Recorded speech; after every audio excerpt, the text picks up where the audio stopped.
El mundo antiguo se desmoronaba bajo el peso de su propia gloria mientras una sombra inmensa comenzaba a avanzar desde las profundidades de Asia. En el siglo IV, lo que antes era un imperio invencible se convirtió en una estructura frágil, dividida y temerosa de un enemigo que nadie lograba comprender por completo. A finales de aquel siglo, la paz era solo un recuerdo lejano en las fronteras de la cristiandad. El año 395 marcó una herida que nunca sanaría, la muerte del emperador Teodosio el Grande y la partición definitiva del Imperio Romano en dos mitades. Al oeste, Milán y Rávena intentaban sostener el orgullo de una Roma que ya no era el centro del poder. Al este, Constantinopla brillaba con su mármol y su oro, pero sus muros temblaban ante cada informe que llegaba de las tierras salvajes más allá del Danubio. La unidad que durante siglos había mantenido al Mediterráneo bajo una sola ley se había roto, y en ese vacío de autoridad, el caos encontró su camino. Roma ya no era la ciudad de los conquistadores, sino un gigante cansado, corroído por la corrupción interna y la inestabilidad económica. Sus legiones, que una vez marcharon con disciplina de hierro, estaban ahora compuestas en gran medida por mercenarios que sentían más lealtad al oro que a la loba romana. Los ciudadanos de las provincias habían perdido la fe en un gobierno que solo exigía impuestos pero no ofrecía protección. Las carreteras romanas, las arterias que permitieron el comercio y el movimiento de ejércitos, empezaron a agrietarse y a ser reclamadas por la maleza. Fue en este escenario de decadencia donde los informes de los centinelas comenzaron a cambiar. Ya no hablaban de simples incursiones de tribus germánicas hambrientas, sino de algo mucho más aterrador. Hablaban de jinetes que parecían fundidos con sus caballos, de un pueblo que no conocía la agricultura ni las ciudades, y cuya única lengua era el silbido de las flechas. Los hunos no llegaron a Europa como una migración organizada, sino como una fuerza de la naturaleza. Cruzaron el río Volga y el Don con una ferocidad que desmanteló en semanas a los poderosos reinos de los alanos y los godos. Estos pueblos, que durante años habían sido los enemigos tradicionales de Roma, ahora llegaban a las fronteras imperiales suplicando refugio, con el terror grabado en sus rostros. Decían que los hunos eran el castigo de Dios, criaturas de pesadilla que no dormían bajo techos y que se alimentaban de la guerra misma. Para el ciudadano romano medio, estas historias parecían fábulas, pero para los generales de la frontera, el peligro era inminente. El equilibrio de poder en el continente había cambiado para siempre. El gran movimiento de los pueblos había comenzado, y el motor de este desplazamiento masivo era el avance incesante de la caballería única. Mientras tanto, en las estepas, la estructura del poder de los hunos empezaba a cristalizar. No eran solo bandas de saqueadores, eran una confederación que entendía la debilidad de sus vecinos. La tierra de Panonia, la actual Hungría, se convirtió en su base de operaciones, un prado infinito donde sus miles de caballos podían pastar y desde donde podían golpear tanto al este como al oeste. El clima en Asia Central se había vuelto gélido y seco, empujando a estas tribus hacia las tierras más fértiles de Europa. El hambre y la necesidad se mezclaron con un genio militar nato.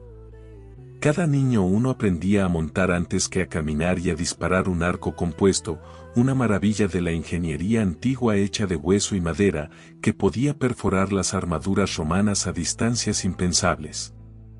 La aristocracia romana intentó, mediante la diplomacia y el soborno, mantener a raya esta amenaza. Empezaron a enviar oro, toneladas de lingotes preciosos, para que los hunos no cruzaran el Danubio. Pero esto solo alimentó la ambición de los caudillos esteparios. Descubrieron que Roma era una fuente inagotable de riqueza que prefería pagar antes que luchar. Esta relación de dependencia creó una calma tensa, una paz comprada con el sudor de los campesinos romanos que terminaba en los cofres de los jefes nómadas. Sin embargo, lo que faltaba en este rompecabezas de violencia y oro era una voluntad única, un hombre que pudiera transformar este impulso destructor en un imperio organizado y temido por reyes. Las profecías y los rumores hablaban de un líder que nacería bajo señales sangrientas. Al principio de este nuevo siglo, mientras el Imperio Romano de Occidente veía cómo los visigodos saqueaban la ciudad eterna en el año 410, en algún rincón de las llanuras del Danubio, un niño crecía lejos de los palacios de mármol. No conocía el lujo de las villas romanas ni la complejidad de las leyes senatoriales. Su mundo era el del cuero, el hierro, el viento de la estepa y la disciplina del campamento.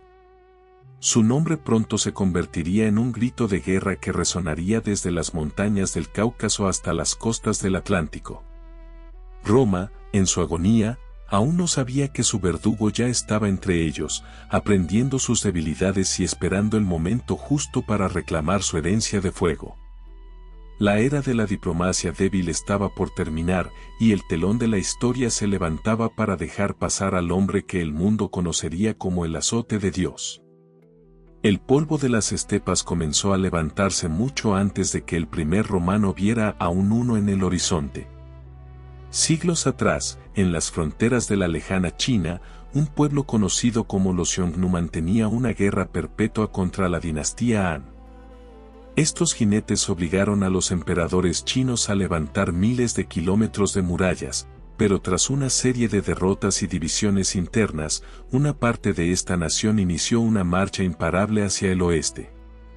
Atravesaron los desiertos y praderas de Asia Central, absorbiendo en el camino a tribus turcas, mongolas y urálicas, transformándose en una fuerza nueva y letal que el mundo occidental aún no podía imaginar. Esta migración no fue un viaje rápido, sino un avance generacional. Mientras se movían por las llanuras, perfeccionaron un sistema de vida donde el hombre y el caballo eran una sola entidad. Cuando finalmente aparecieron en los límites de Europa, los cronistas romanos los describieron con un horror que rayaba en la fantasía. Se decía de ellos que eran seres deformes, con rostros marcados por cicatrices rituales desde el nacimiento para evitar que les creciera la barba. Surgió entonces el famoso mito de que los hunos eran tan salvajes que no cocinaban su comida, sino que calentaban trozos de carne cruda entre sus muslos y el lomo de sus caballos. La realidad era distinta. Los nómadas colocaban finas láminas de carne bajo la silla de montar como un ungüento medicinal para curar las llagas y heridas del animal, no para alimentarse. No eran bárbaros desorganizados, sino maestros de la logística en movimiento. La superioridad militar de este pueblo se basaba en el arco compuesto recurvo. Mientras los romanos dependían de formaciones pesadas y lanzas, el arco uno era una pieza avanzada de ingeniería hecha de madera, hueso y tendones pegados con colas animales. Su diseño le otorgaba una potencia y un alcance que superaba a cualquier arma de la época, permitiendo a un jinete disparar con precisión mortal mientras galopaba a toda velocidad. Los soldados imperiales se encontraban de pronto ante un enemigo que atacaba desde lejos, desaparecía entre el polvo y volvía a golpear sin dar oportunidad al combate cuerpo a cuerpo. El avance uno fue impulsado también por un cambio radical en el cielo. Una serie de sequías brutales en las estepas de Asia Central agotó los pastizales, empujando a los clanes y a sus inmensos rebaños hacia el oeste en busca de agua y tierras fértiles. Alrededor del año 370, la marea humana cruzó el río Volga y el Don. Los primeros en caer fueron los alanos, un pueblo guerrero que fue derrotado y obligado a unirse a la horda. La fuerza de los hunos no residía solo en la destrucción, sino en su capacidad para asimilar a los vencidos, convirtiéndose en una bola de nieve que crecía con cada territorio conquistado. Poco después, los jinetes llegaron a las tierras de la actual Ucrania, el corazón del reino de los ostrogodos. Su rey, Ermanarico, un soberano que había dominado a muchas tribus germánicas, vio cómo su imperio se desmoronaba en semanas ante la velocidad de los arqueros orientales. Incapaz de detener el desastre, Ermanarico se quitó la vida, dejando a su pueblo a merced de los invasores. Esta derrota provocó un pánico masivo. Miles de godos, aterrorizados por las historias sobre la crueldad de los hunos, huyeron hacia las fronteras del Imperio Romano, suplicando que se les permitiera cruzar el Danubio. Los hunos habían desencadenado el gran movimiento de los pueblos, el efecto dominó que terminaría por derribar las defensas de Roma. A diferencia de otros pueblos migratorios, los hunos no buscaban integrarse ni aprender latín. Su estructura social era meritocrática y militar, el prestigio se ganaba en el campo de batalla y el botín se repartía según el valor. Dominaban la navegación en ríos utilizando odres de piel inflados y eran capaces de mover ciudades enteras de carros y tiendas con una coordinación que superaba a las legiones romanas. Cuando finalmente se asentaron en la llanura de Panonia, en la actual Hungría, establecieron un centro de poder estratégico. Desde allí, sus caballos tenían pasto infinito y sus líderes tenían a tiro de piedra las provincias más ricas del imperio. El choque cultural era absoluto. Para los romanos, el honor residía en la ley y la piedra; para los hunos, el honor estaba en la palabra del jefe y la velocidad del ataque. Mientras los emperadores de Constantinopla y Roma intentaban negociar con estos fantasmas de la estepa, los hunos consolidaban su dominio sobre las tribus germánicas del norte. Ya no eran simples bandas errantes, sino una confederación de naciones bajo una élite guerrera que empezaba a comprender el valor del oro romano. En este ambiente de tensión y riqueza, una nueva generación de líderes crecía en los campamentos de Panonia, preparándose no solo para saquear, sino para gobernar un mundo que estaba a punto de cambiar para siempre. En el año 406, en algún lugar de las llanuras del Danubio, nació el niño que cargaría con el destino de las estepas. Era hijo de Munsuk, un príncipe de la sangre real de los hunos, y su infancia estuvo marcada por un entorno donde la debilidad se pagaba con la vida. Desde que tuvo fuerza para sostenerse, su mundo fue el de los campamentos móviles. No hubo cunas de seda para él, sino mantas de piel y el calor de las hogueras bajo el cielo abierto. A los 5 años, ya dominaba el arte de montar a caballo sin silla, guiando al animal solo con la presión de sus piernas, mientras sus pequeñas manos aprendían a tensar un arco de juguete hecho a su medida. La disciplina era absoluta, el frío, el hambre y el cansancio no eran obstáculos, sino maestros que forjaban un carácter de hierro. Sin embargo, la vida de este joven príncipe no se limitaría a las fronteras de su pueblo.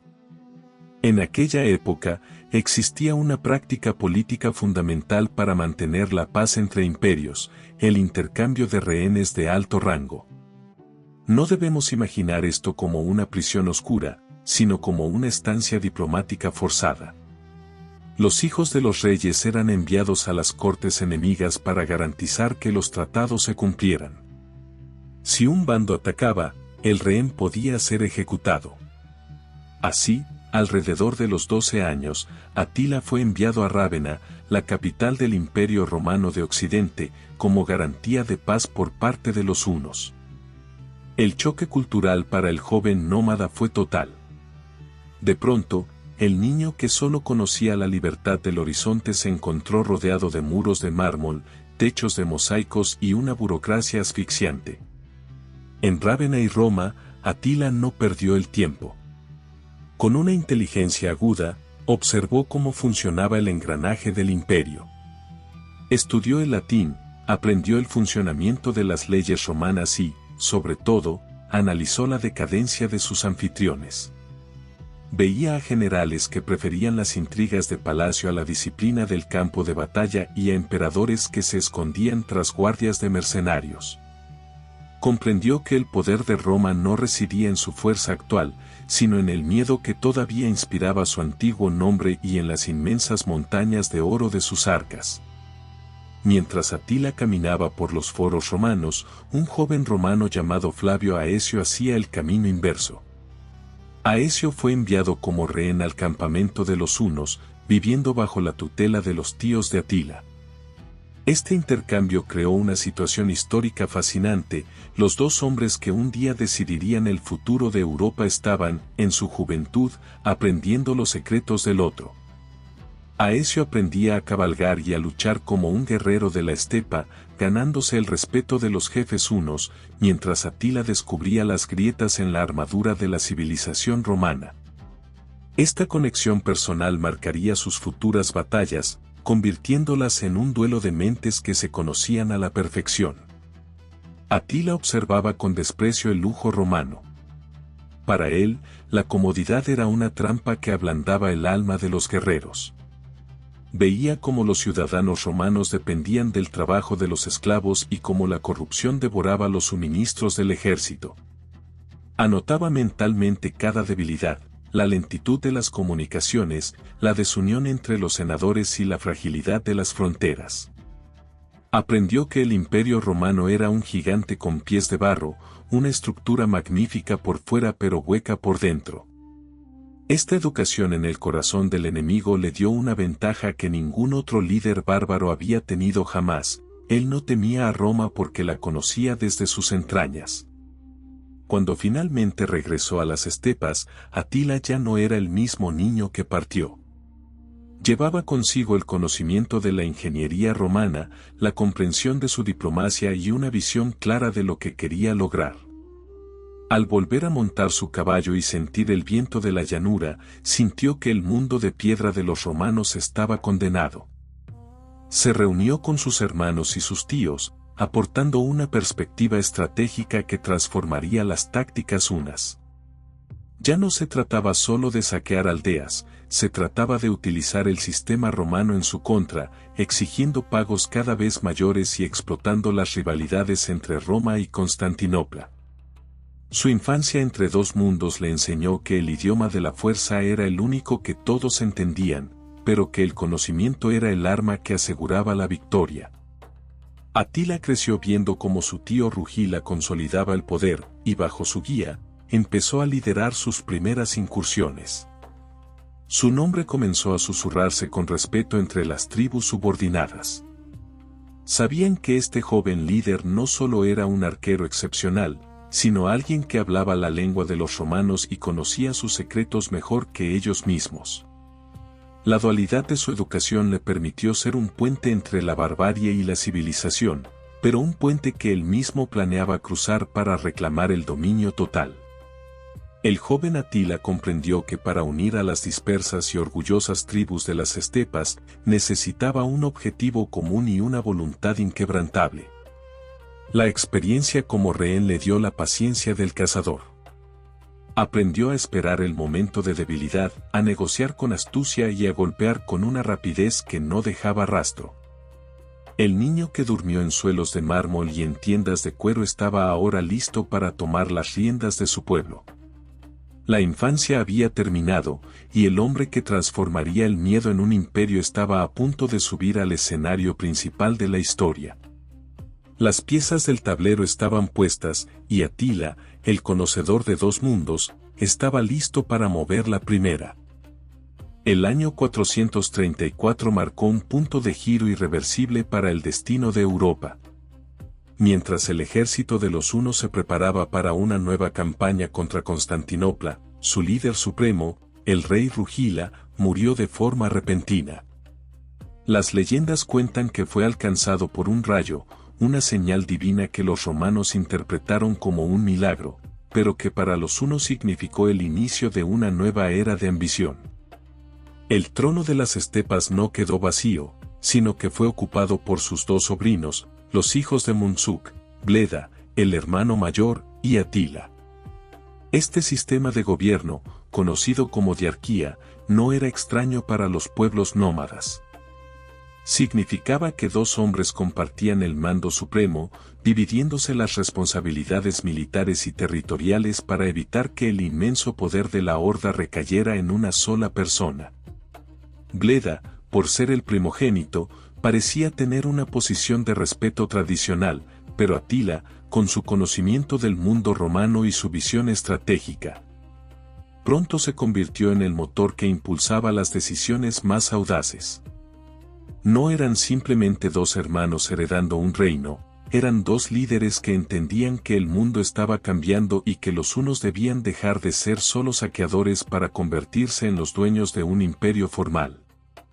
Su base de operaciones se estableció en las vastas llanuras de Panonia, en lo que hoy es Hungría, un lugar estratégico situado entre los ríos Tisza y Danubio.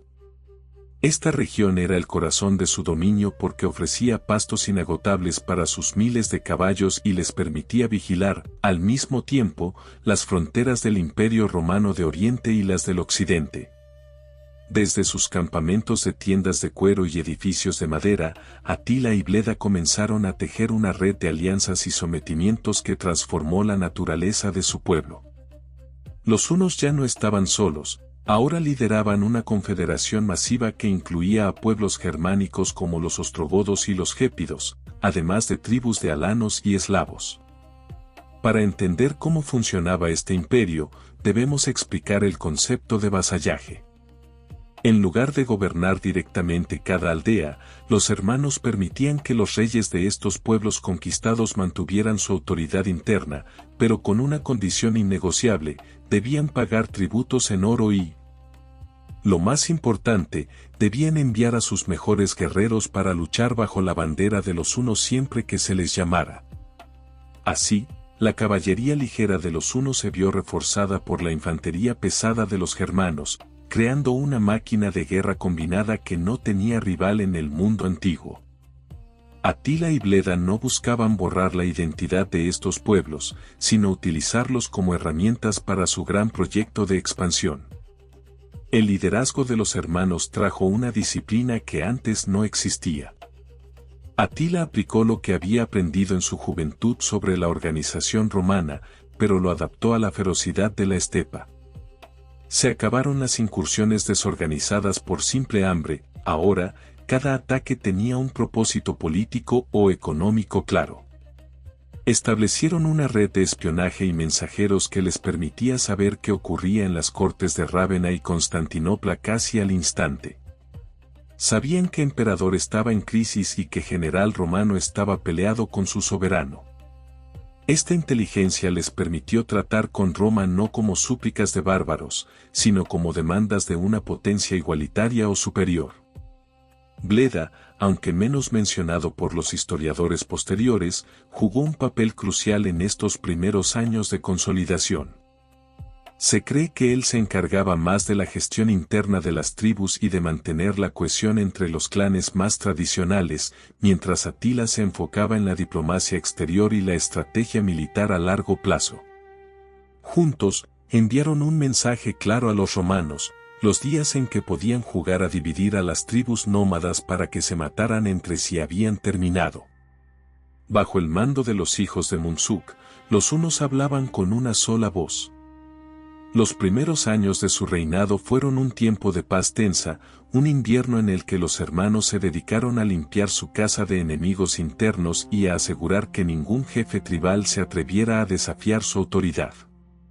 Atila, especialmente, se encargó de perseguir a los desertores y a aquellos que habían huido a tierras romanas buscando protección.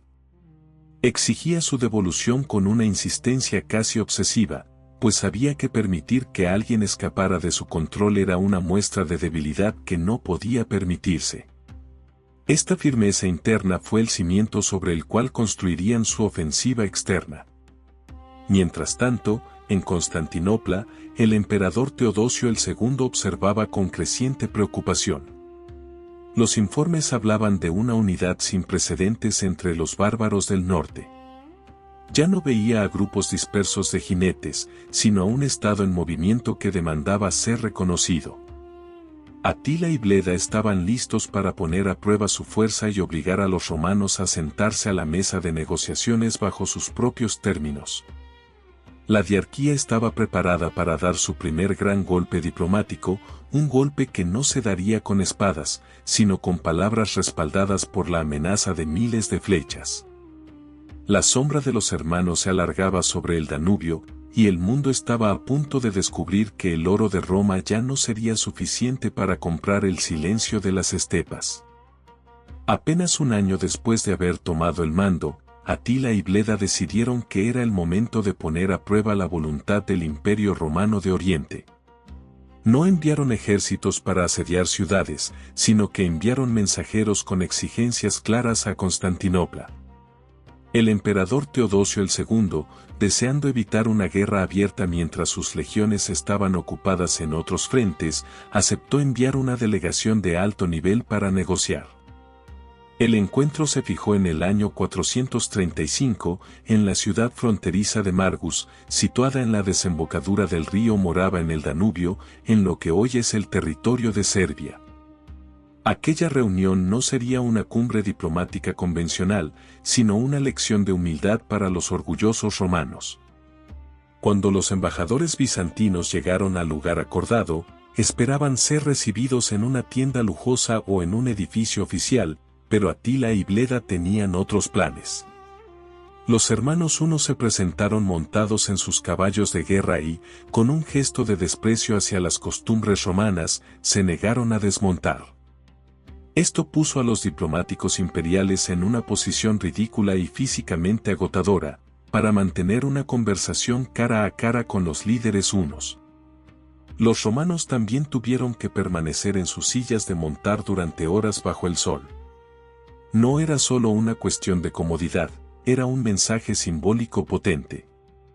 Atila estaba diciendo que, en la mesa de negociaciones, el hombre que vive a caballo es superior al hombre que vive entre muros de piedra. Las demandas de los hermanos eran feroces. El primer punto, y el más humillante para Constantinopla, fue el tema de los fugitivos. Muchos hunos, incluyendo familiares de Atila que podían reclamar el trono, habían huido a tierras romanas buscando asilo. Para los hunos, esto era una traición inaceptable. Atila exigió que cada uno de estos desertores fuera entregado de inmediato, sin importar su rango o los lazos de hospitalidad que los romanos hubieran prometido. El emperador, en un acto de debilidad que marcó el tono de su reinado, aceptó. Incluso dos jóvenes príncipes hunos de sangre real, que eran primos de Atila, fueron capturados por los romanos y entregados en la frontera. Los hermanos no mostraron piedad.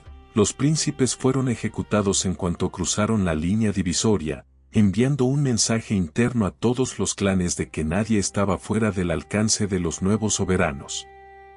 El segundo punto del Tratado de Margus fue el golpe económico.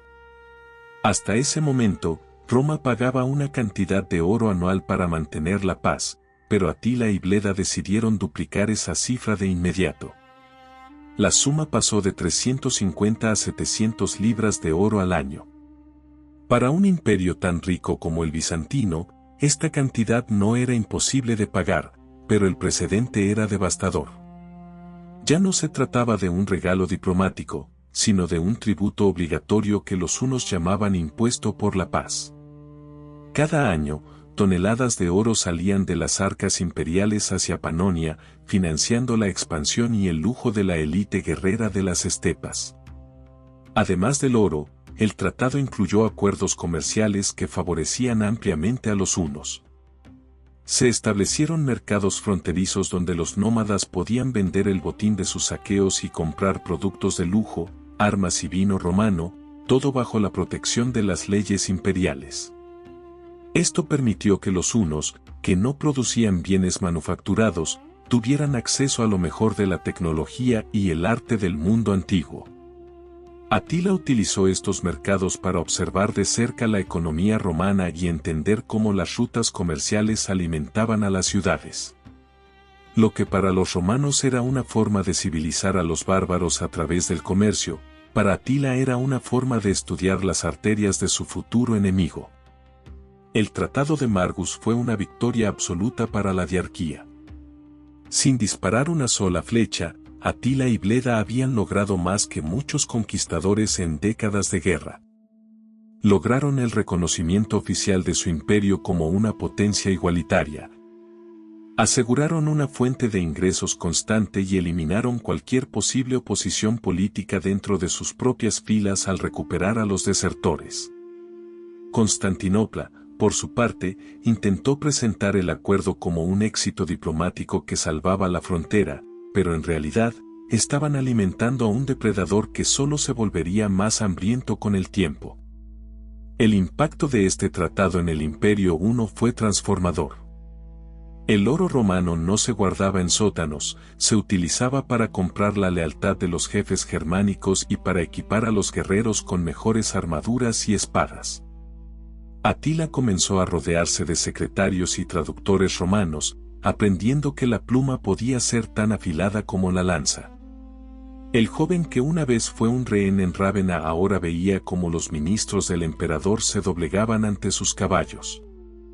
La paz de Margus duraría unos años, pero era una paz falsa, un tiempo que Atila aprovecharía para afilar los colmillos de su imperio mientras los romanos se hundían en una falsa sensación de seguridad.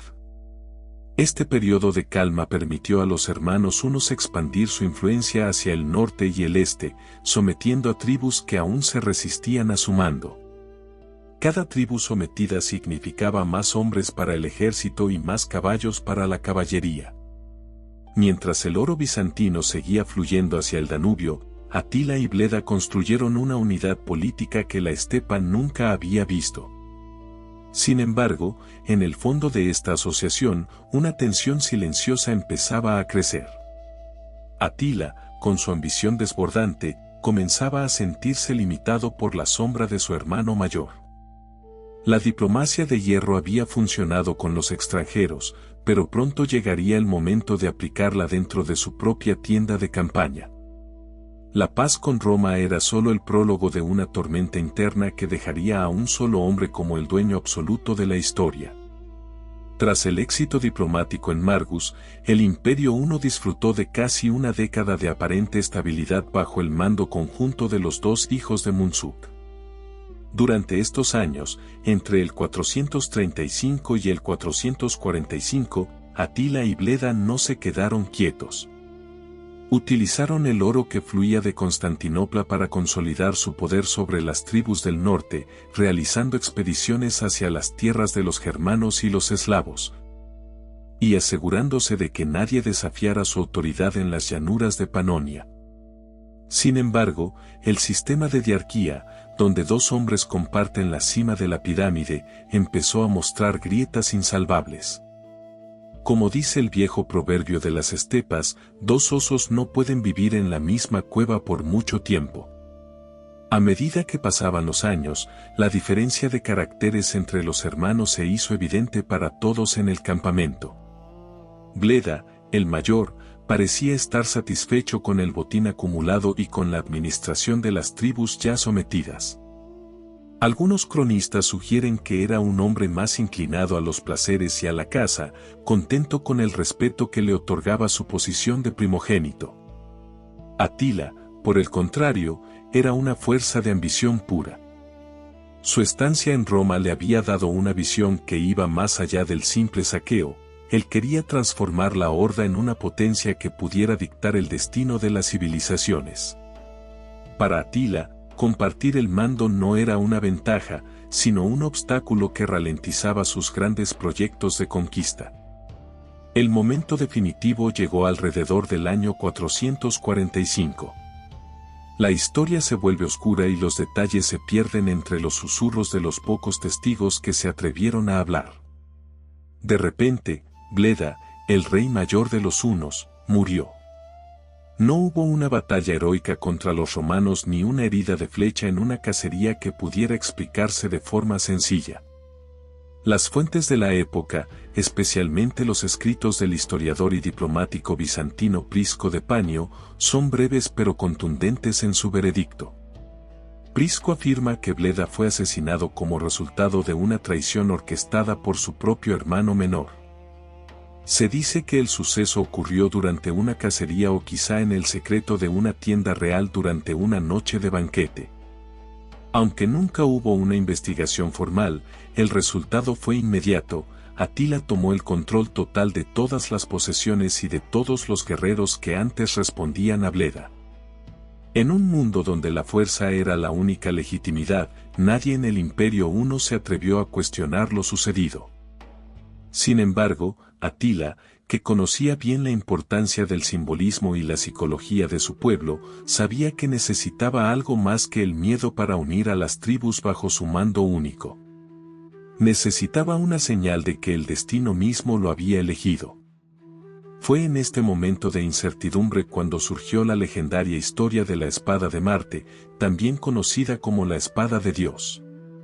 Según el relato que Atila mismo se encargó de difundir, un pastor que cuidaba su rebaño en la estepa notó que una de sus novillas cojeaba y sangraba de una pata.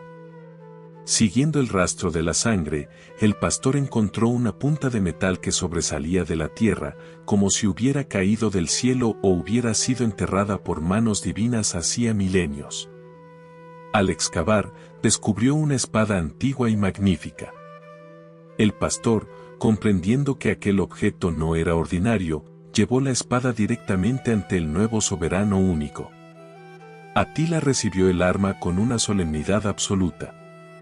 Declaró ante sus generales y ante los jefes de las tribus vasallas que aquella no era una espada cualquiera, sino el arma del antiguo dios de la guerra, que había sido entregada por los cielos específicamente a él. El mensaje era claro y devastador para cualquier posible rival. Atila no solo era el rey por derecho de sangre o de fuerza, sino que era el elegido de las potencias superiores para gobernar el mundo entero. Aquella espada simbolizaba su derecho a reclamar todas las tierras y todas las riquezas, y su posesión le otorgaba un aura de invencibilidad que transformó la moral de sus guerreros. Con la muerte de Bleda y la obtención de la espada sagrada, la figura de Atila creció hasta dimensiones míticas. Ya no había nadie que pudiera moderar sus impulsos o discutir sus estrategias. El Imperio I se convirtió en una monarquía absoluta donde la voluntad de un solo hombre era la ley suprema. Atila comenzó a reorganizar el ejército, eliminando las lealtades a los clanes individuales y sustituyéndolas por una lealtad directa hacia su persona. Los reyes de los ostrogodos y los gépidos ahora se arrodillaban ante un único señor que hablaba con una autoridad que parecía emanar de la tierra misma.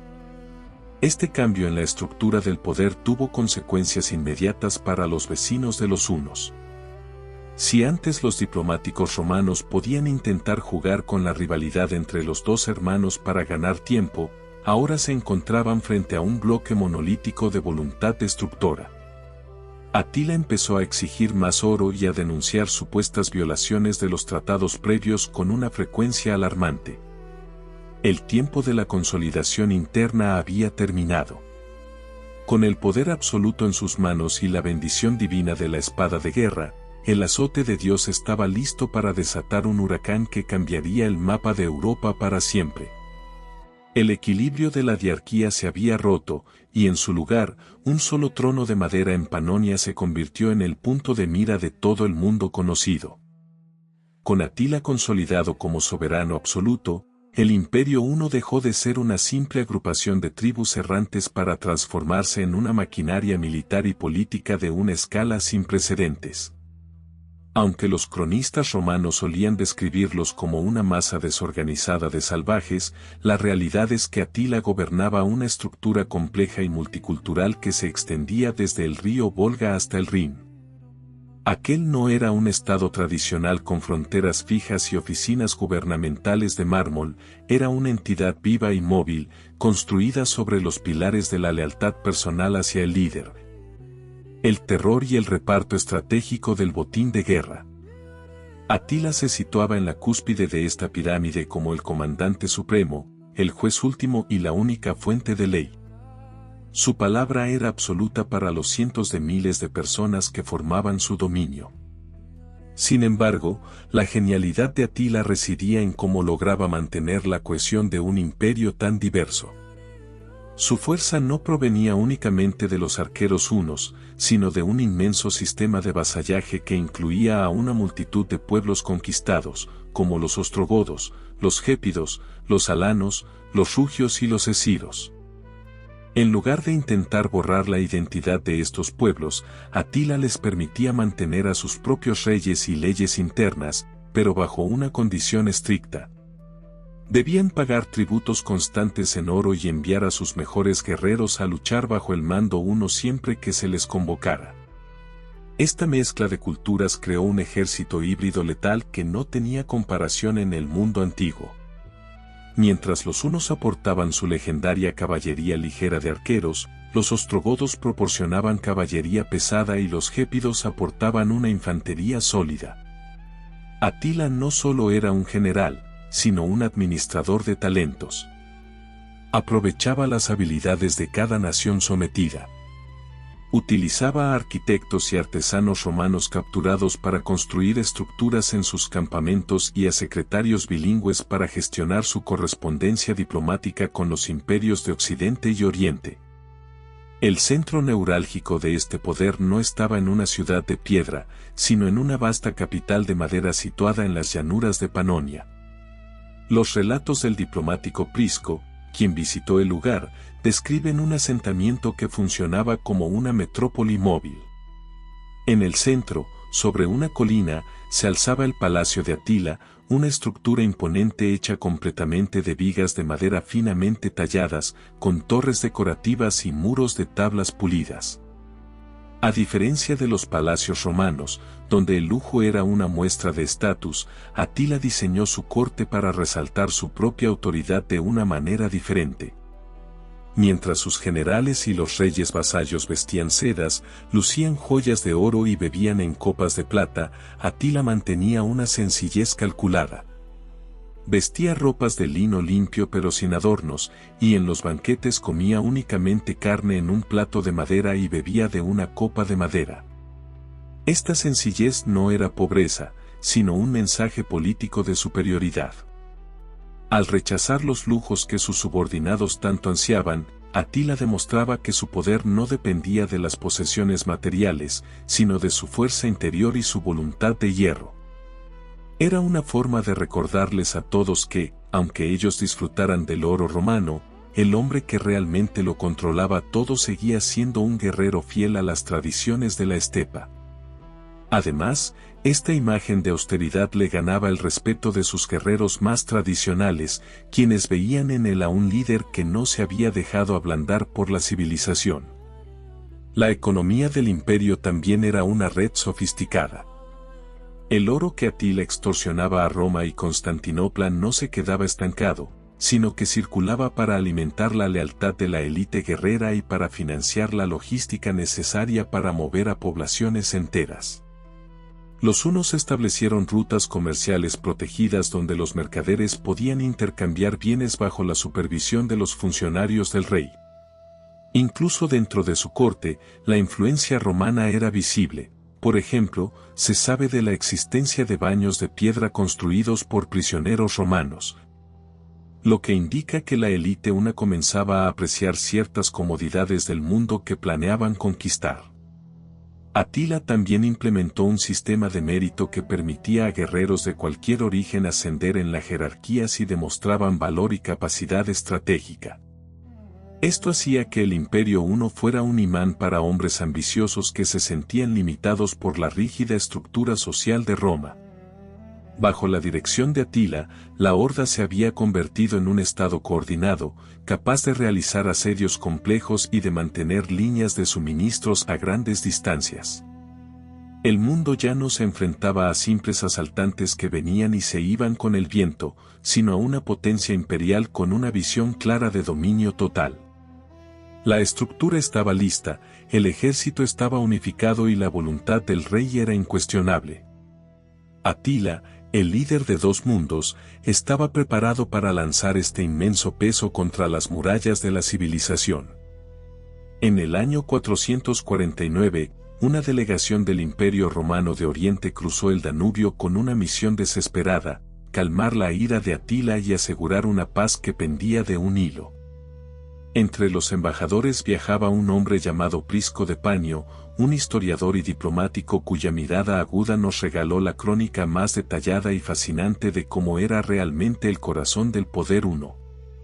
El viaje de Prisco comenzó atravesando tierras desoladas, pasando por las ruinas de ciudades como Naiso, donde los huesos de los caídos aún blanqueaban bajo el sol, recordándole a cada paso el precio de desafiar al rey de las estepas.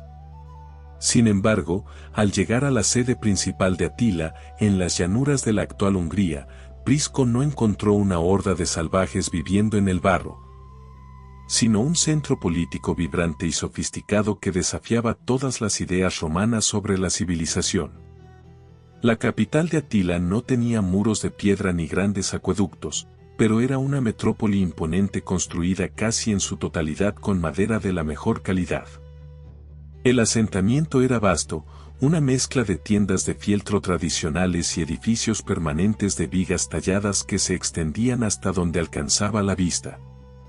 En el centro, sobre una elevación del terreno, destacaba el Palacio Real. No era una fortaleza oscura, sino una estructura elegante rodeada por una empalizada de tablas pulidas, con torres que se elevaban hacia el cielo. Prisco quedó maravillado por la finura de los detalles, los troncos estaban tan bien cepillados que las uniones eran casi invisibles, y el diseño buscaba la armonía más que la ostentación bruta. Cerca del Palacio Real se encontraba la residencia de Onegesio, el brazo derecho de Atila, una casa que incluía un elemento que dejó a los romanos sin palabras, un baño de piedra de estilo romano. Aquel baño había sido construido por un arquitecto sirio capturado, demostrando que la élite una disfrutaba de los lujos de la civilización mientras mantenía su identidad guerrera. Mientras Prisco caminaba por las calles de esta ciudad de madera, vivió uno de los encuentros más reveladores de la historia antigua. Se cruzó con un hombre vestido como un huno, con el pelo cortado al estilo estepario y armado como un arquero, pero que lo saludó en un griego perfecto. Prisco, sorprendido, le preguntó quién era. El hombre le confesó que era un antiguo comerciante romano que había sido capturado durante un saqueo. Sin embargo, tras obtener su libertad, decidió quedarse a vivir entre los hunos. El historiador registró una conversación amarga pero profunda. El hombre le explicó que prefería la vida bajo el mando de Atila que bajo el gobierno de Roma. Decía que, entre los hunos, una vez que la guerra terminaba, uno podía vivir en paz, sin ser asfixiado por los impuestos corruptos de los senadores ni por la injusticia de unos tribunales que solo favorecían a los ricos. Aquel testimonio fue un golpe directo al orgullo de Prisco, revelando que el imperio huno no solo se sostenía por la espada, sino por ofrecer una libertad que la vieja Roma ya no podía garantizar a sus ciudadanos.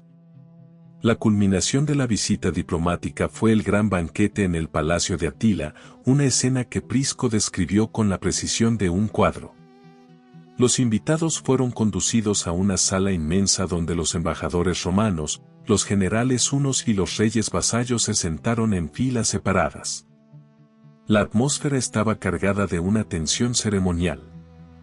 Se sirvieron carnes exquisitas y vinos caros en platos de plata y copas de oro macizo para todos los asistentes.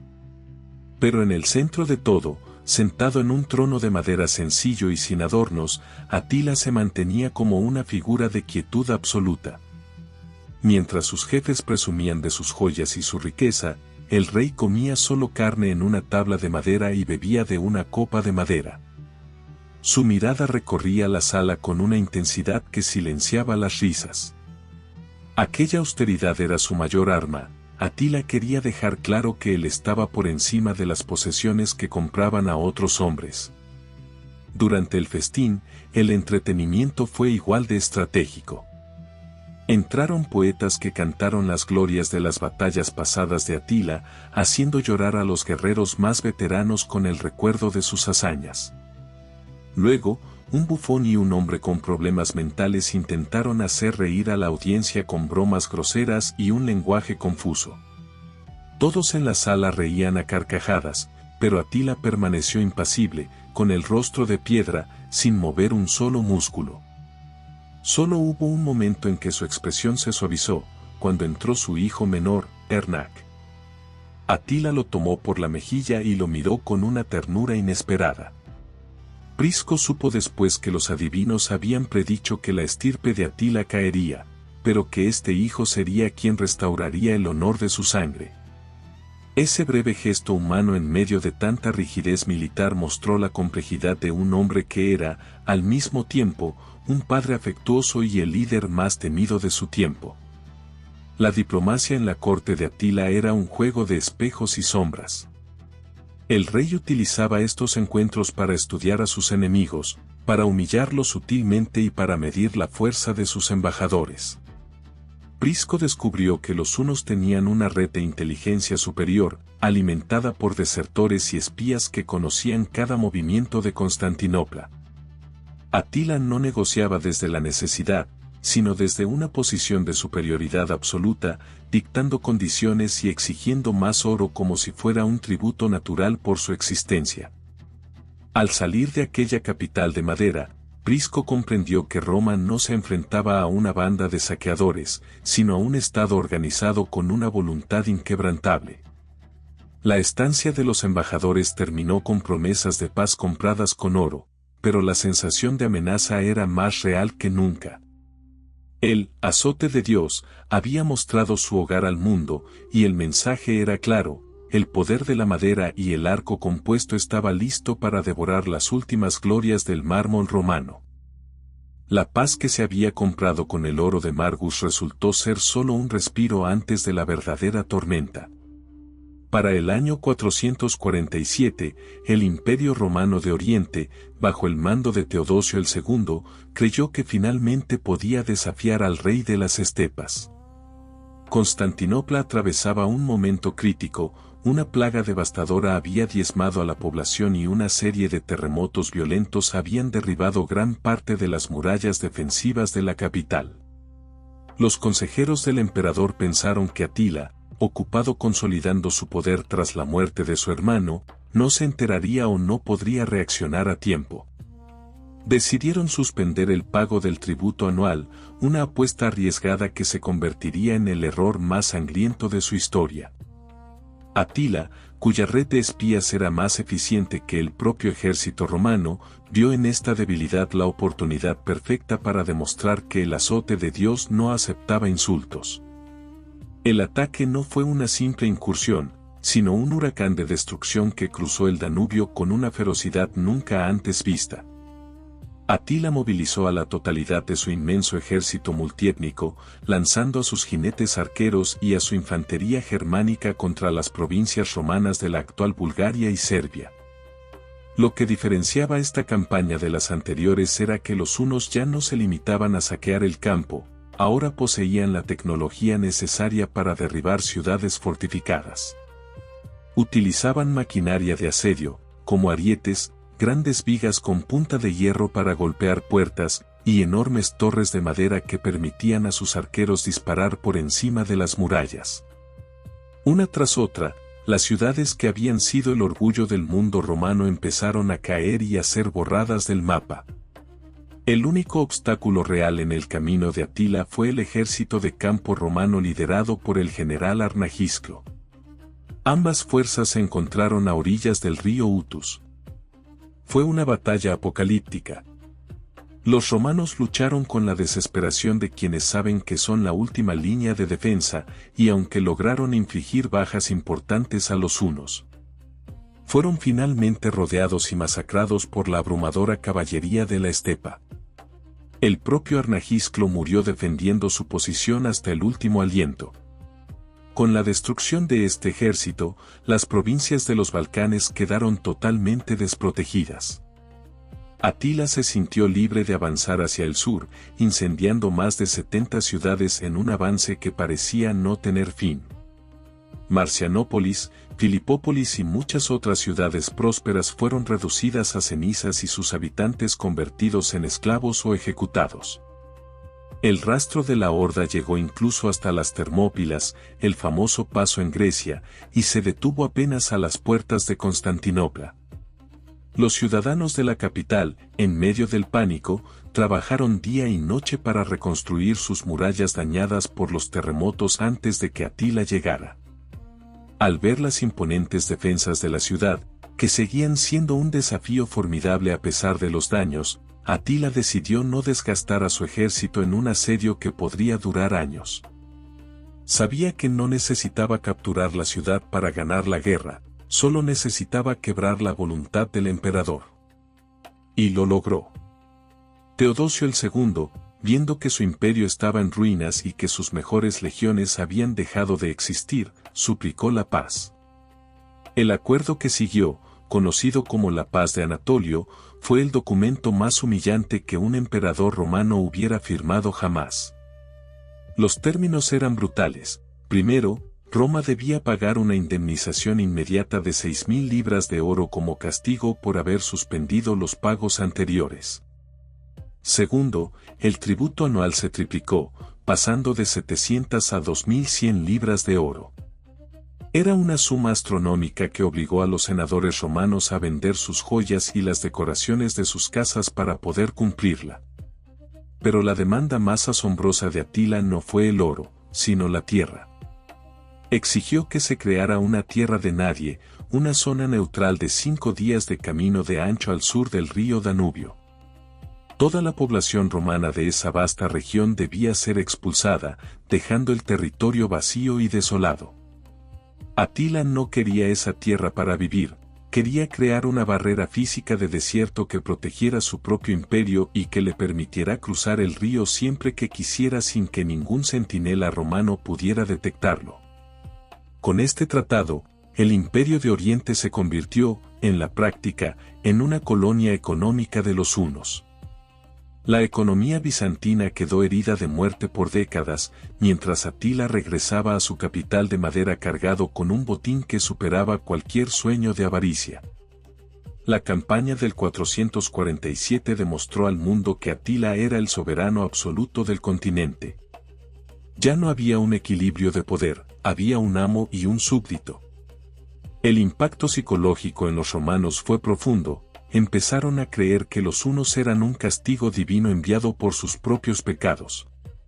Una idea que el propio Atila fomentaba para debilitar la resistencia moral de sus enemigos. Los Balcanes, una vez una región vibrante y llena de vida, se convirtieron en un cementerio silencioso donde solo el viento de la estepa recordaba la grandeza pasada de Roma. Atila había humillado al emperador de Oriente, pero su ambición no se detuvo allí. Mientras el oro bizantino seguía llenando sus cofres, sus ojos empezaron a volverse hacia el otro lado del mundo romano, hacia las verdes tierras de la Galia y las riquezas de Italia, donde un viejo conocido lo esperaba para el duelo final. Mientras Atila consolidaba su dominio absoluto en las estepas, en el lado romano surgía una figura que se convertiría en su sombra y en su mayor obstáculo. Su nombre era Flavio Aecio, el hombre al que la posteridad llamaría el último de los romanos. Aecio no era el típico aristócrata de ciudad preocupado por las modas de la corte, era un soldado forjado en la frontera, un estratega que entendía que para salvar a Roma ya no bastaba con citar las leyes, sino que había que aprender a pensar como un bárbaro. Su vida es una de las más fascinantes de la antigüedad porque representa el espejo perfecto de la vida de Atila. Si el líder uno había aprendido los secretos de Roma como rehén en Rávena, Aecio había hecho lo propio viviendo entre los nómadas. Aecio nació en Durostorum, a orillas del Danubio, hijo de un general romano y una noble goda. Desde muy joven, fue entregado como rehén diplomático, primero a los visigodos de Alarico y más tarde a los propios hunos. Pasó años en los campamentos de Panonia, comiendo la misma comida, respirando el mismo aire de la estepa y aprendiendo el idioma y las tácticas de caballería que ahora Atila utilizaba para aterrorizar al mundo.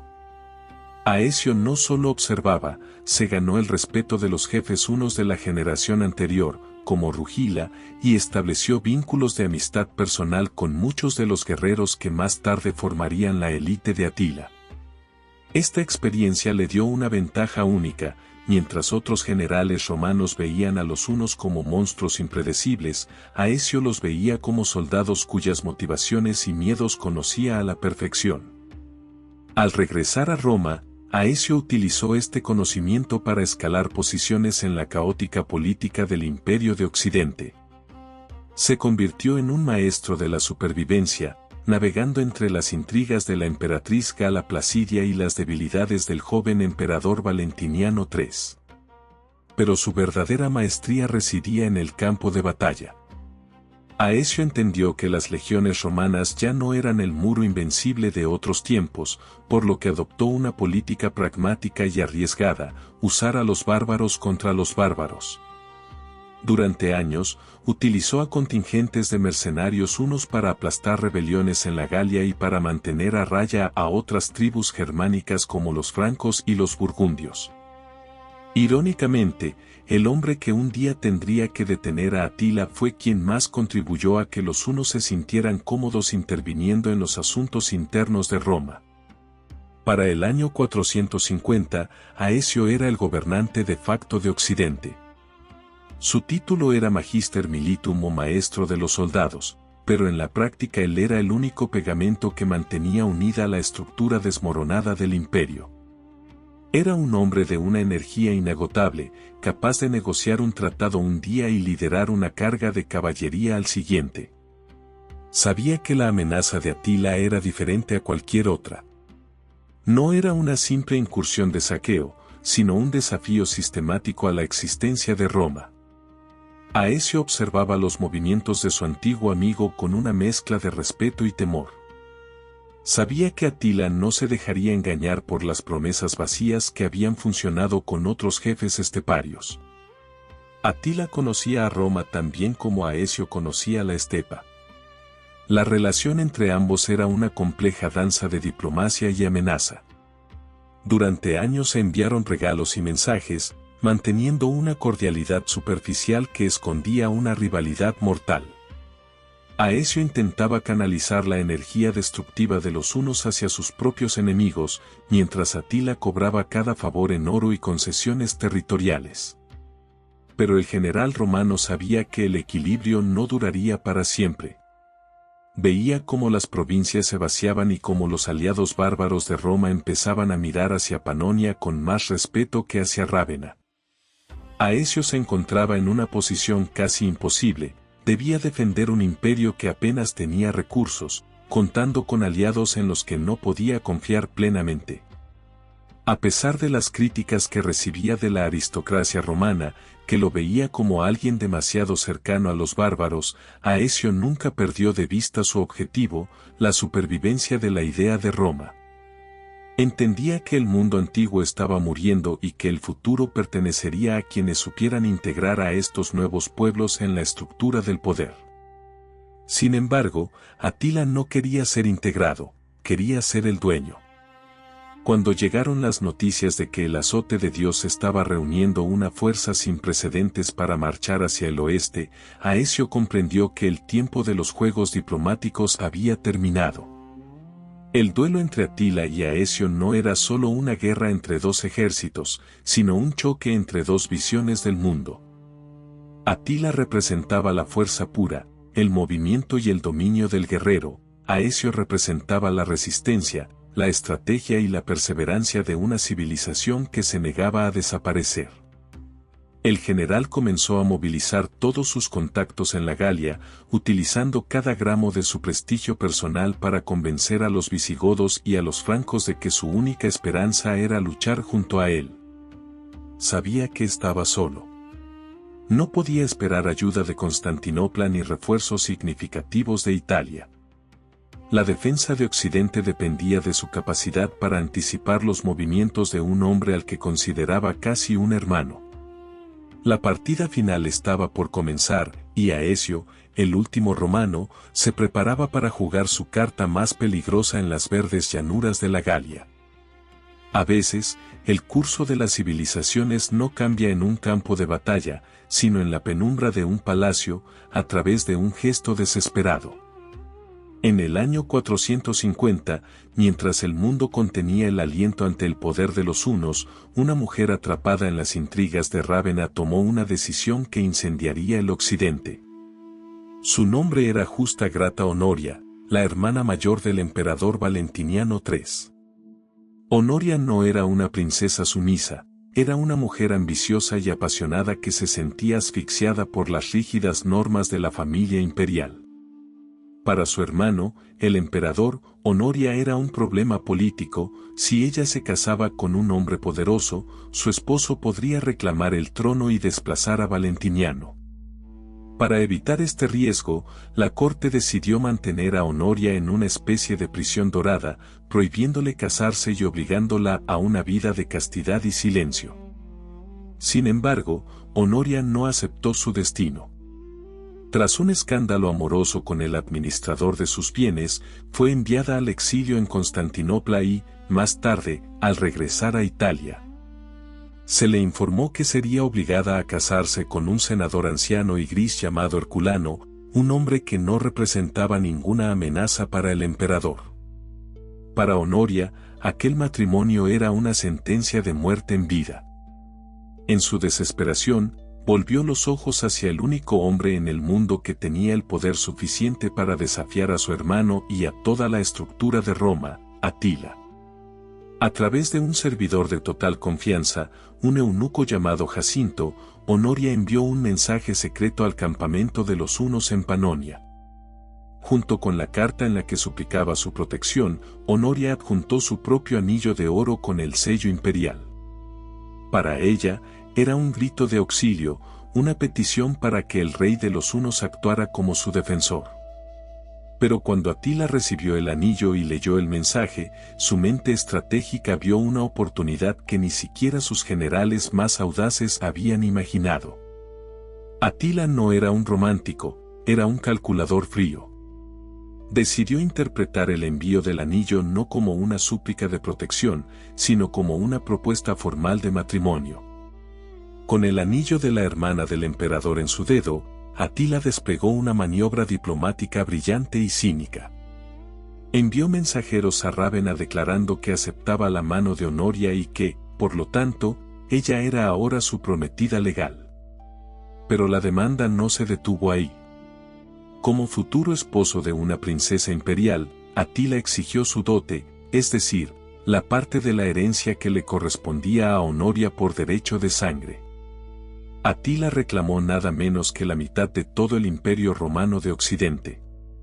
El mensaje fue un terremoto político, el líder de los bárbaros ahora reclamaba legitimidad para gobernar dentro de las fronteras de Roma como un miembro de la propia familia imperial. El emperador Valentiniano III entró en una furia ciega. Ordenó la ejecución inmediata de Jacinto, el mensajero, y estuvo a punto de matar a su propia hermana. Solo la intervención de su madre, Gala Placidia, salvó la vida de Honoria, quien fue obligada a casarse de inmediato con el anciano senador y encerrada en un lugar remoto para que nunca más volviera a ser vista.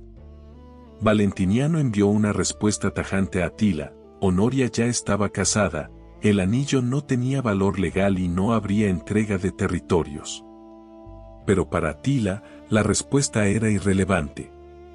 Él ya tenía lo que necesitaba, un casus belli, un motivo legal y justo ante los ojos de su pueblo y de sus aliados para invadir el oeste. Atila ya no se presentaría ante el mundo como un simple saqueador de ciudades. Ahora podía presentarse como un novio ofendido que marchaba a rescatar a su esposa y a reclamar lo que legalmente le pertenecía.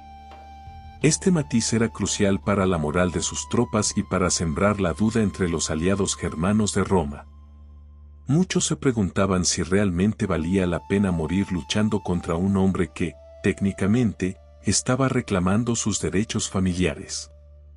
Atila utilizó la historia de Honoria para justificar la movilización de su inmenso ejército. El anillo de oro se había convertido en la llave que abriría las puertas de la Galia.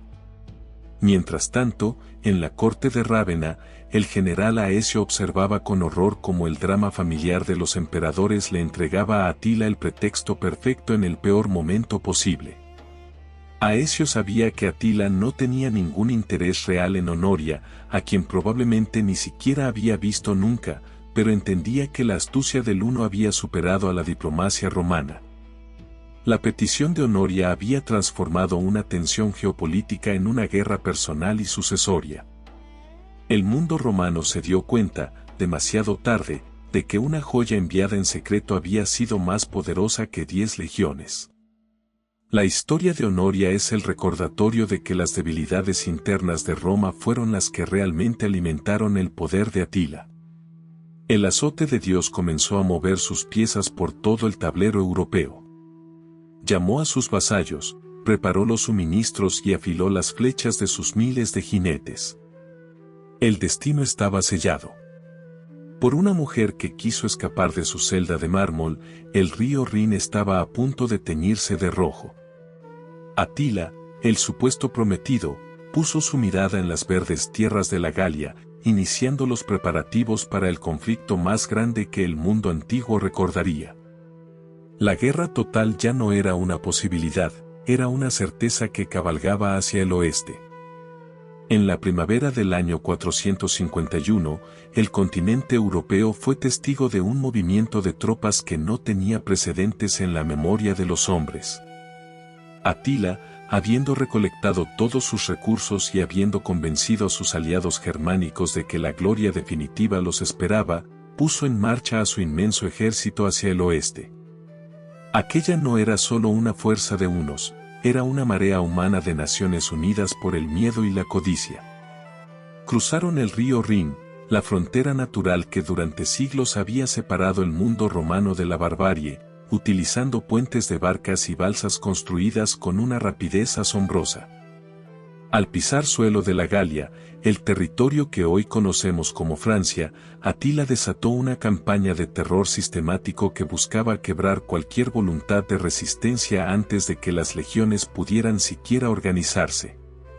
El avance fue devastador. Ciudades como Metz fueron tomadas por asalto en pleno día de Pascua, sus muros fueron derribados y sus habitantes pasados por la espada. El humo de las aldeas incendiadas se podía ver a kilómetros de distancia, creando un horizonte de ceniza que precedía a la caballería de la estepa. Atila aplicó la táctica de la tierra quemada, lo que no podía saquear, lo destruía, para que el enemigo no tuviera donde refugiarse ni cómo alimentarse. Reims, Maguncia y Colonia sufrieron la misma suerte. Los relatos de la época hablan de una desesperación absoluta. Los ciudadanos romanos, que durante generaciones habían vivido bajo la protección de la paz imperial, veían ahora como sus templos de piedra y sus villas lujosas eran devorados por un fuego que parecía imparable. Sin embargo, Atila no se movía al azar. Tenía un objetivo estratégico claro: llegar al corazón de la Galia y golpear la ciudad de Aurelianum, la actual Orleans. Esta ciudad no era un lugar cualquiera. Orleans era la llave que controlaba los pasos sobre el río Loira y el punto de conexión vital entre las fuerzas romanas del norte y el reino de los visigodos en el sur. Atila sabía que si capturaba Orleans, cortaría las comunicaciones de sus enemigos y podría destruir a los visigodos de Teodorico antes de que el general Aecio pudiera unir sus fuerzas con ellos. La caída de Orleans significaría el fin definitivo del control romano sobre la Galia y dejaría el camino libre hacia España e Italia. A principios de junio, la vanguardia de los hunos llegó a las murallas de Orleans. Los ciudadanos, liderados por su valiente obispo Aniano, se prepararon para lo peor.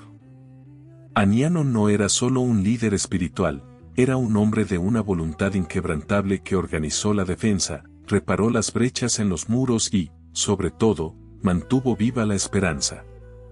El obispo había enviado mensajeros desesperados a Aecio, suplicándole que llegara antes de que la ciudad fuera consumida. La respuesta del general romano fue clara: debía resistir a toda costa hasta el día 14 de junio. Mientras tanto, Atila rodeó la ciudad con sus máquinas de asedio. Los arietes golpeaban las puertas día y noche, y las flechas incendiarias oscurecían el cielo. El asedio fue brutal y puso a prueba el límite de la resistencia humana. El hambre y la fatiga empezaron a mellar el ánimo de los defensores, mientras desde las murallas veían cómo el campamento de los hunos se extendía como una ciudad de tiendas de cuero que no dejaba de crecer. Atila, frustrado por la demora, ordenó un asalto total. Sus guerreros lograron abrir brechas en las defensas y, en la mañana del 14 de junio, los hunos comenzaron a entrar en las calles de la ciudad. El saqueo ya había comenzado en los barrios periféricos y la población civil se refugiaba en las iglesias, esperando el golpe final. Aniano, Sin embargo, subió a lo alto de una torre y miró hacia el horizonte por tercera vez aquel día, buscando una señal en medio de las nubes de polvo. En el momento más oscuro, cuando Orleans parecía condenada y los gritos de los atacantes ya resonaban en el centro de la ciudad, Aniano vio lo que tanto había rezado por ver. Una densa nube de polvo se levantaba a lo lejos, hacia el sur. No era una tormenta, sino el galope de miles de jinetes. Era el ejército de socorro. El general Flavio Aecio, en una de las marchas militares más rápidas de la historia, había logrado lo imposible, convencer al rey visigodo Teodorico de unir fuerzas y marchar juntos para salvar la ciudad. La coalición de romanos y bárbaros, enemigos hasta hacía poco, avanzaba ahora como un solo bloque de hierro para enfrentar al azote de Dios. Atila, al recibir los informes de sus exploradores sobre el tamaño de la fuerza que se aproximaba, comprendió que su posición en Orleans era ahora peligrosa. Estaba atrapado entre los muros de la ciudad y un ejército fresco y masivo que lo superaba en número. Con una disciplina sorprendente, Atila dio la orden de retirada inmediata. No era una huida, sino un movimiento estratégico para buscar un terreno más abierto donde su caballería pudiera maniobrar mejor. Los hunos abandonaron la ciudad que ya daban por conquistada, dejando atrás un rastro de destrucción pero permitiendo que Orleans respirara de nuevo. El general Aecio y el rey Teodorico entraron en la ciudad como salvadores, pero no hubo tiempo para celebraciones. La campaña de la Galia había alcanzado su punto de ebullición. Atila se retiraba hacia el este, hacia las amplias llanuras de Champaña, buscando el lugar perfecto para el enfrentamiento final que decidiría el destino de la civilización occidental. El azote de Dios estaba herido en su orgullo, pero su ejército seguía intacto y su sed de victoria era más fuerte que nunca. Aecio y sus aliados lo seguían de cerca, conscientes de que el encuentro en Orleans había sido solo el prólogo de una carnicería mucho mayor.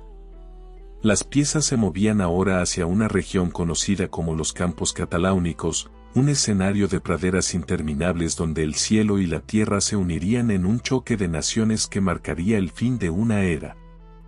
El invasor había sido frenado, pero el monstruo seguía suelto, y el mundo entero se preparaba para el día más sangriento del siglo V. El 20 de junio del año 451, el destino de la civilización occidental se concentró en una vasta llanura de la región de Champaña, conocida como los Campos Cataláunicos. Tras levantar el asedio de Orleans, Atila había retrocedido buscando un terreno que favoreciera a su poderosa caballería. Necesitaba espacio para que sus miles de jinetes arqueros pudieran maniobrar, rodear al enemigo y lanzar esas lluvias de flechas que habían desmantelado ejércitos enteros en el este. Las llanuras, cerca de la actual ciudad de Chalons, ofrecían ese escenario ideal, un mar de hierba seca donde la velocidad era más importante que los muros. Aquella no sería una batalla común, sería el encuentro de dos mundos y el mayor despliegue de fuerzas que Europa había visto en siglos. Lo más fascinante de este enfrentamiento es que no se trataba de una simple lucha entre romanos y bárbaros. En ambos bandos, la mezcla de naciones era asombrosa, reflejando el caos y las alianzas cambiantes de la época. En el lado de Atila, el núcleo eran los hunos, pero estaban flanqueados por una multitud de pueblos germánicos que le debían obediencia. Los ostrogodos, bajo el mando del rey Balamiro, formaban una parte esencial de su ejército, enfrentándose irónicamente a sus propios parientes del bando contrario.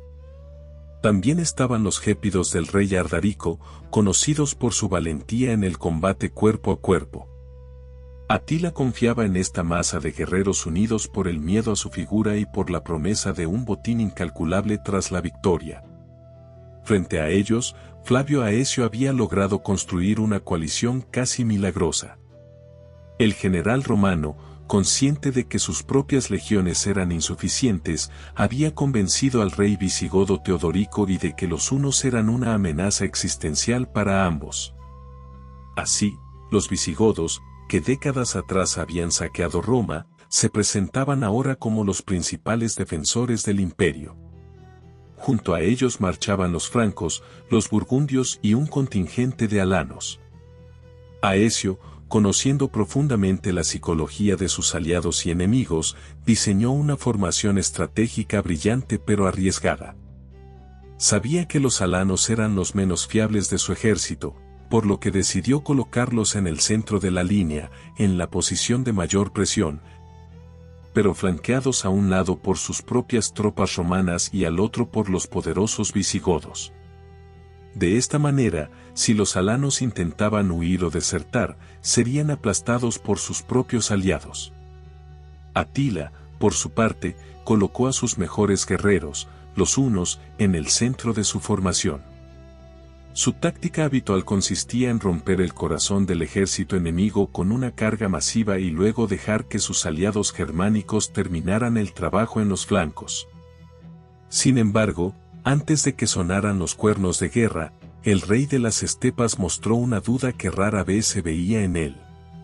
Como era su costumbre, consultó a los adivinos, quienes examinaron las entrañas de los animales sacrificados para predecir el resultado. El vaticinio fue sombrío, los hunos sufrirían una derrota terrible, pero el general en jefe del ejército enemigo moriría en el combate.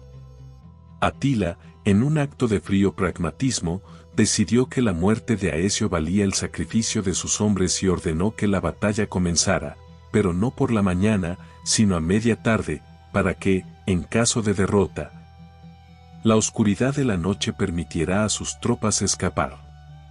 El primer objetivo táctico fue una colina que dominaba el campo de batalla. Tanto Aecio como Atila comprendieron que quien controlara esa altura tendría una ventaja decisiva para dirigir las cargas de caballería y observar los movimientos del adversario.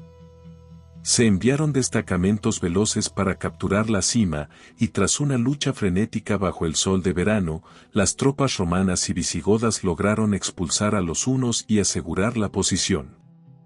Aquel fue el primer revés para Atila, quien se vio obligado a arengar a sus guerreros con un discurso feroz, recordándoles que ellos eran los dueños del mundo y que la debilidad romana era solo un disfraz.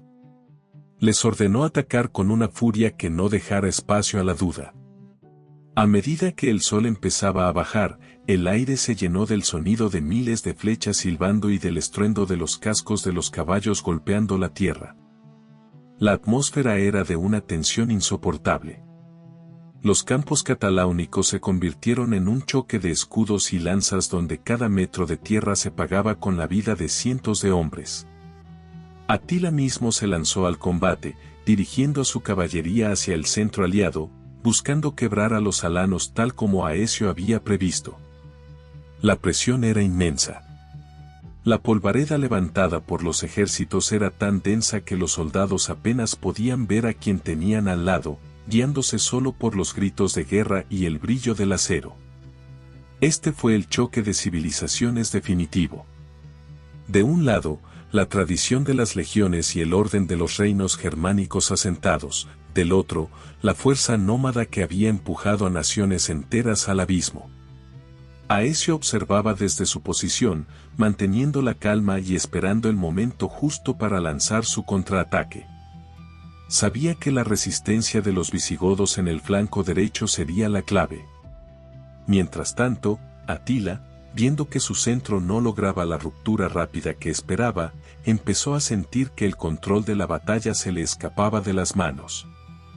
El mito de la invencibilidad estaba a punto de ser puesto a prueba en una carnicería que dejaría una marca imborrable en la historia de Europa. Las sombras se alargaban sobre la llanura de Champaña, y el día más sangriento del siglo apenas estaba llegando a su clímax. La carnicería en los campos cataláunicos llegó a un nivel que desafiaba cualquier descripción histórica previa. A medida que el sol se hundía en el horizonte, tiñendo el cielo de un rojo que parecía reflejar la sangre vertida en la llanura, ocurrió el evento que los adivinos habían predicho en el campamento 1.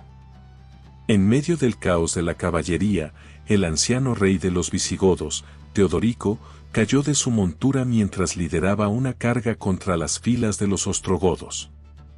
No murió por una flecha o una lanza enemiga, sino que fue pisoteado por los cascos de sus propios guerreros que avanzaban en el fragor del combate. En ese momento, la coalición romana estuvo a punto de colapsar, pero ocurrió algo que Atila no esperaba. En lugar de huir ante la muerte de su líder, los visigodos se llenaron de una furia ciega y suicida. Torismundo, el hijo de Teodorico, fue proclamado rey en el mismo campo de batalla y lanzó un ataque frontal tan feroz que las líneas de los hunos empezaron a ceder por primera vez en décadas. Atila, viendo que su centro estaba siendo rodeado y que el mito de su invencibilidad se resquebrajaba ante sus propios ojos, se vio obligado a realizar un movimiento que nunca antes había hecho: ordenar una retirada general hacia su campamento. Los hunos y sus aliados retrocedieron de forma desordenada, refugiándose tras una muralla improvisada hecha con sus propias carretas y carros de suministros, un sistema de defensa conocido como láger. Desde allí, los arqueros hunos lanzaron nubes de flechas para mantener a raya a los perseguidores mientras la oscuridad de la noche envolvía la llanura. La noche que siguió fue una de las más confusas de la historia militar. El polvo, la fatiga y la oscuridad hicieron que miles de soldados se perdieran en el campo. El propio general Aecio perdió el contacto con sus tropas y pasó gran parte de la noche temiendo que los visigodos hubieran desertado o muerto. Por otro lado, Torismundo, en su afán de venganza, casi entra por error en el campamento de Atila, escapando de milagro de ser capturado por los guardias hunos. Mientras tanto, dentro del círculo de carretas, Atila se preparaba para el final. El rey de las estepas, orgulloso hasta el último aliento, ordenó construir una inmensa pira funeraria hecha con las sillas de montar de su caballería. Su intención era clara: si los romanos lograban asaltar el campamento, él mismo se lanzaría a las llamas para no ser capturado vivo y convertido en un trofeo para el emperador. Al amanecer, el campo de batalla ofrecía una visión apocalíptica. Miles de cadáveres de diferentes naciones yacían mezclados en la hierba de champaña. Aunque Atila estaba rodeado y debilitado, el ejército de Aecio y los visigodos también estaba exhausto y diezmado. Fue en este momento cuando la mente estratégica de Flavio Aecio tomó una decisión que ha sido debatida por los historiadores durante 1500 años. Torismundo y los jefes germanos querían lanzar un asalto final para aniquilar a Atila y terminar con la amenaza una para siempre. Pero Aecio, el maestro del equilibrio de poder, se opuso. El razonamiento de Aecio era puramente político. Sabía que si los hunos eran destruidos por completo, los visigodos se convertirían en la potencia absoluta de la Galia y ya no tendrían razón para ser aliados de Roma. Atila, aunque derrotado, era una herramienta necesaria para mantener el miedo entre los otros pueblos bárbaros y asegurar que Roma siguiera siendo el árbitro de la política continental. Aecio se acercó al joven rey Torismundo y, con gran astucia, le aconsejó que regresara de inmediato a su capital en Tolosa. Le dijo que, tras la muerte de su padre, sus hermanos seguramente intentarían usurpar el trono si él se quedaba allí asediando a Atila. Torismundo, convencido por la lógica del general romano, retiró a sus tropas y marchó hacia el sur. Al permitir que los visigodos se marcharan, Aecio levantó el cerco de forma efectiva. Atila, que esperaba la muerte en cualquier momento, observó con asombro desde su campamento cómo el gran ejército aliado se dispersaba. Con la cautela de un lobo herido, el rey de los hunos inició su retirada hacia el este, cruzando el Rin y regresando a sus dominios en Panonia. La gran invasión de la Galia había terminado. Atila no había sido destruido, pero había sufrido su primera gran derrota estratégica. Ya no era el líder invencible que podía reclamar el mundo entero solo con su presencia, ahora era un hombre que podía ser frenado por una coalición decidida. El impacto de la batalla de los campos cataláunicos fue inmenso. Aunque las cifras de muertos dadas por los cronistas antiguos, que hablaban de hasta 300.000 fallecidos, son sin duda exageraciones, no hay duda de que fue uno de los enfrentamientos más sangrientos de la antigüedad. La victoria de Aecio salvó a la civilización occidental de ser absorbida por el imperio nómada en ese momento, permitiendo que la cultura latina y la religión cristiana sobrevivieran en la Galia. Sin embargo, el precio fue que el Imperio Romano de Occidente quedó tan agotado que nunca volvió a ser el mismo. Atila regresó a su capital de madera con el orgullo herido y el ejército disminuido, pero su sed de venganza estaba más viva que nunca. Sabía que Aecio le había perdonado la vida por conveniencia política, y eso era un insulto que el azote de Dios no olvidaría. Mientras sus guerreros se recuperaban y nuevos clanes se unían a su estandarte, Atila comenzó a trazar un nuevo plan. Si la Galia se había resistido gracias a la unión de los bárbaros y los romanos, él golpearía donde el enemigo era más débil y donde el prestigio de Roma era más sagrado. Sus ojos se volvieron hacia las montañas de los Alpes y hacia las ricas ciudades de Italia. El monstruo no había muerto, solo estaba lamiéndose las heridas antes de lanzar su ataque más audaz contra el corazón mismo del imperio. La derrota en la Galia no fue el final de Atila, sino el combustible para su furia. Apenas un año después del desastre en los campos cataláunicos, en el verano del 452, el azote de Dios volvió a reunir a sus huestes. Esta vez no se dirigió a las provincias lejanas, sino que cruzó los Alpes para golpear el corazón mismo del mundo latino, la península itálica. Atila sabía que el general Aecio estaba debilitado y que el imperio de Occidente no tenía fuerzas para otra gran batalla en campo abierto. Su objetivo era reclamar a su supuesta prometida, Honoria, y el inmenso botín que las ciudades italianas habían acumulado durante siglos. La primera gran ciudad en el camino de los hunos fue Aquilea, una de las urbes más ricas y estratégicas del norte de Italia. Aquilea era la puerta de entrada a la península y sus murallas eran legendarias por su resistencia. Durante 3 meses, los hunos asediaron la ciudad sin éxito.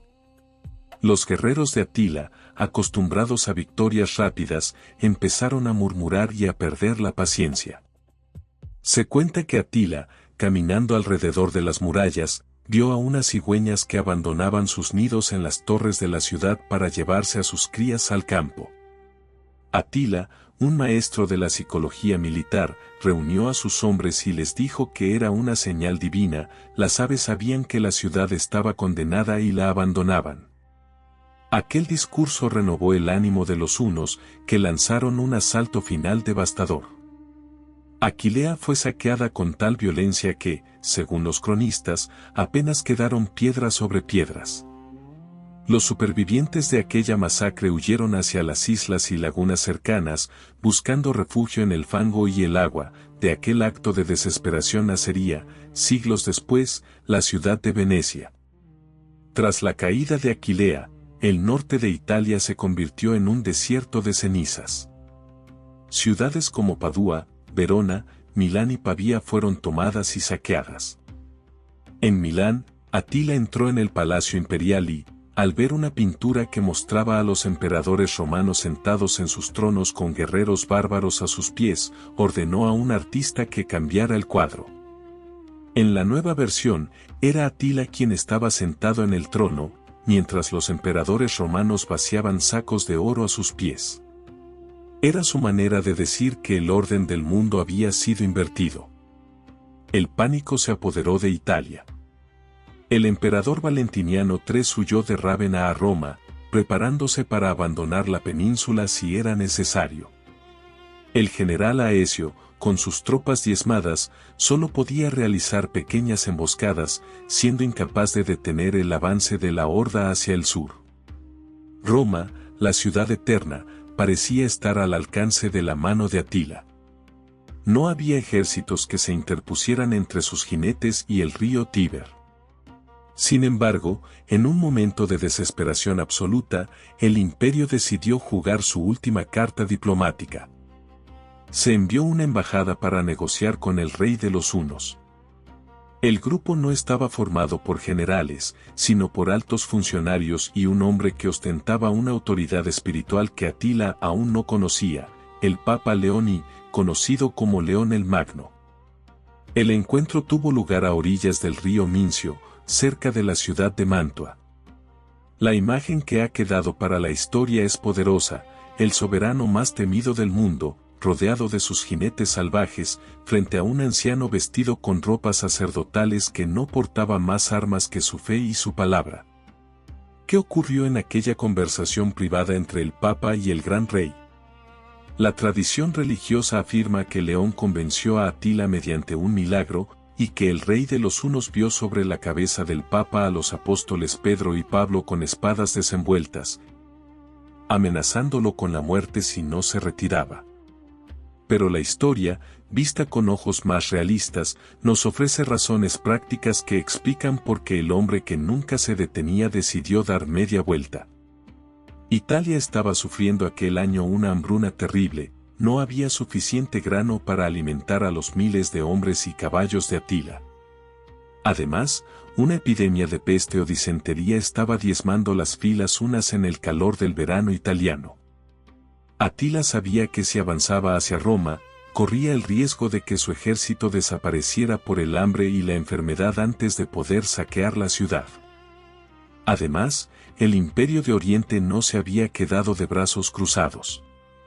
El nuevo emperador en Constantinopla, Marcial, había enviado tropas a través del Danubio para atacar el corazón del Imperio de Atila en Panonia mientras él estaba en Italia. Atila se encontraba en una situación peligrosa, podía capturar Roma, pero perder su base de poder en el este. Tras recibir un inmenso pago en oro y la promesa de que la situación de Honoria sería revisada, Atila tomó la decisión de retirarse. Para sus guerreros, lo presentó como un acto de clemencia y una victoria económica. Para los romanos, fue un milagro que salvó a la ciudad eterna del mismo destino que Aquilea. Atila abandonó Italia, pero no lo hizo con humildad. Mientras sus jinetes se retiraban hacia el norte cargados de tesoros y esclavos, el rey envió un último mensaje a Valentiniano III. Volvería con una furia aún mayor si Honoria no le era entregada con su dote correspondiente. El azote de Dios regresó a sus llanuras en Panonia para pasar el invierno y reorganizar sus fuerzas. Había humillado a Italia, había hecho que el pontífice de Roma se arrodillara ante su caballo y había demostrado que nadie en Occidente podía detenerlo por completo. Sin embargo, Atila no sabía que aquel sería su último gran acto de guerra. El hombre que había desafiado a los dos imperios más grandes de la tierra se acercaba al final de su camino, y su muerte no vendría en un campo de batalla rodeado de gloria, sino en el silencio de su propia tienda de campaña. En una noche que cambiaría el mapa de Europa para siempre. El invierno del año 453 encontró a Atila en la cima de un poder que parecía inquebrantable, pero también en un momento de extraña pausa.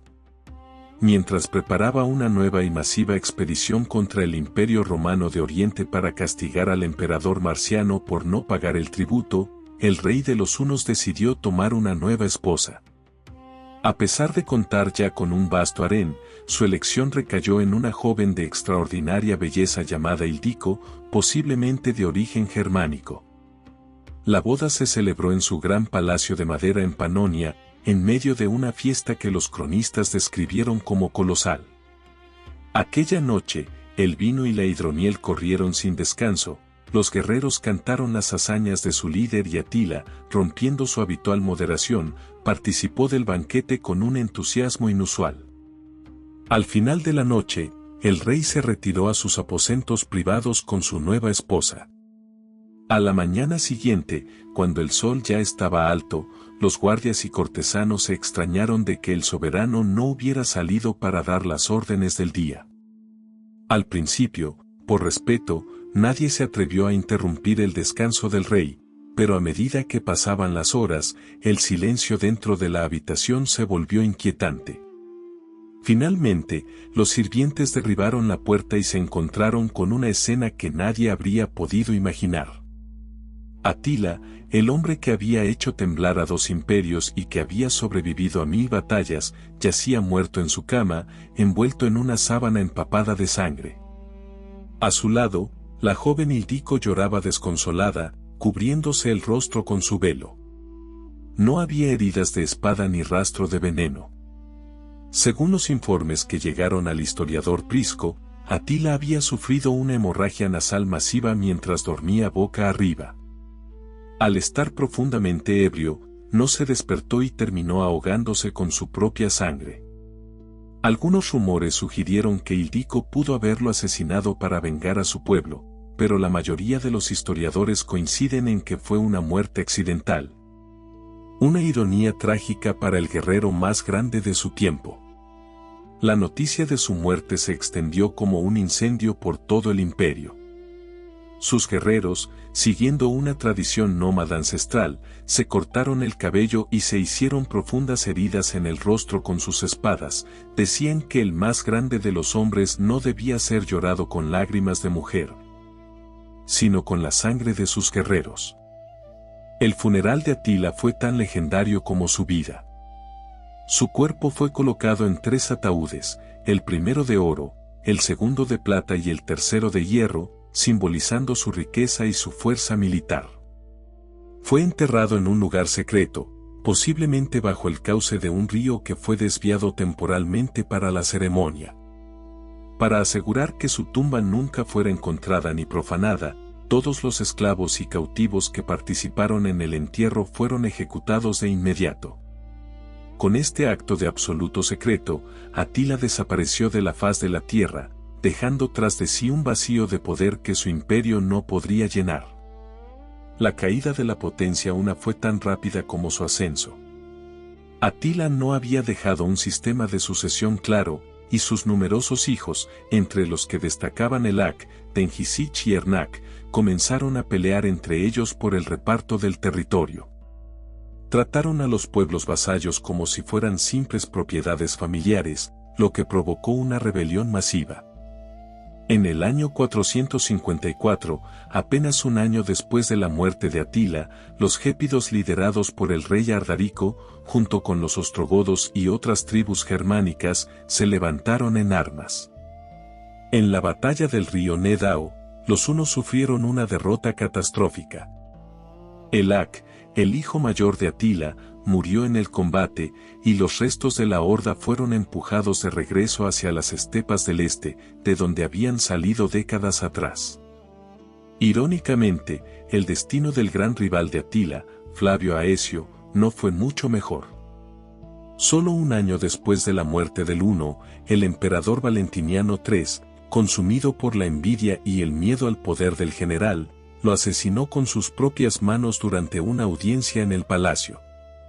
Al matar a Aecio, el emperador destruyó el último pilar que sostenía al Imperio Romano de Occidente.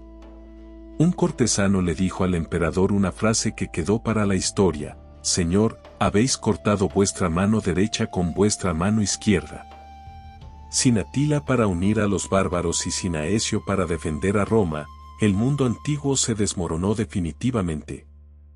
Apenas 20 años después, el último emperador romano de Occidente sería depuesto, marcando el fin oficial de una era.